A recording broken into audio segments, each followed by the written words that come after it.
So mga tol, alam na nga po ng karamihan na si Christian Araneta na ngayon ang mandatory sa IBF Light Flyweight matapos niyang tapusin sa round 1 pa lang ang kapwa Pinoy na si Arvin Magramo. Sa laban nila na naganap sa Combate 16 Cebu City nito lang nakalipas na 4 na araw.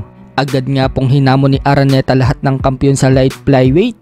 Ready daw siyang harapin ang mga kampiyon. Kung ang coach nga po ni Araneta na si Coach Doc J ang tatanungin, ang gusto niya makalaban ng bata niya ay ang Japanese Unified Light Flyweight World Champion Kenshiro Teraji. Pero dahil IBF mandatory na si Araneta, okay lang din daw na mauna ang IBF. Makakabawi na umano si Araneta dito kay si Binati Nonsinga.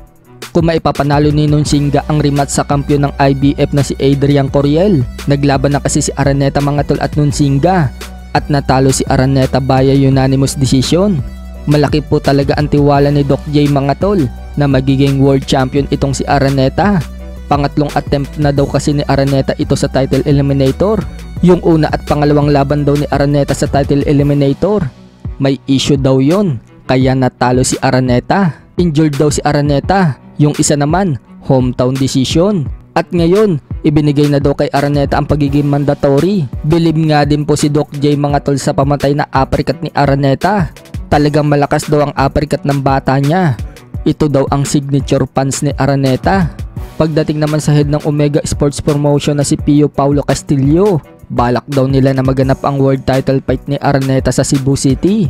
Malaki daw ang posibilidad na maganap sa Cebu ang title fight. At gagawin daw nila lahat para maganap yan sa Cebu City. Sa kabilang banda naman mga tol, nagpasilip nga po sa unang pagkakataon ng training si Luis Pantera Neri. Ayon pa sa caption niya mga tol, step by step daw. Paghahanda nga po yan ni Luis Neri mga tol sa malaking laban niya sa May 6 sa Tokyo Dome kontra kay Naoya Inoue para sa undisputed sa Super Bantamweight World Championship na hawak ni Inoue. Marami naman na nagsasabi mga tol na masyado daw mabagal si Luis Neri. Kakainin lang umano siya ng buhay ni Inoue. Kung ganyan lang daw ang galawan niya. Maging nga po ang bagong alaga ni Sean Gibbons na si Elijah Pierce. Pinuna ang video na nilabas ni Luis Neri at nababagalan din ito. Dagdag pa ni Elijah Pierce mga tol, matutulad lang umano si Luis Neri kay Tapales na mananakaut daw sa late rounds kay Inoue. Tiwala din si Elijah Pierce mga tol na makakalaban niya si Inoue.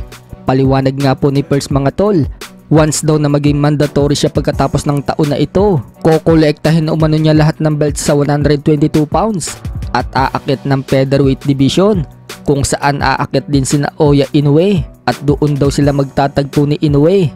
Nagbanta nga din po si Elijah Pierce mga tol kay Cuadro Alas at sinabing pahihintuin daw niya ito sa round 4 to round 6. Tinawag pa niyang matandang wet pack si Casimero at kaya daw niya nasabing pahihintuin niya si Casimero dahil sa tingin daw niya nagkaproblema daw si Casimero sa dalawang huling laban nito. May paparating na din daw siyang laban at baka next week i-announce na daw kung sino ang kalaban niya. Marami naman na nagsasabi mga tol na baka daw si Casimero ang makakalaban ni Elijah Pierce dahil parehas daw silang mag-a-announce ng laban sa mga susunod na araw.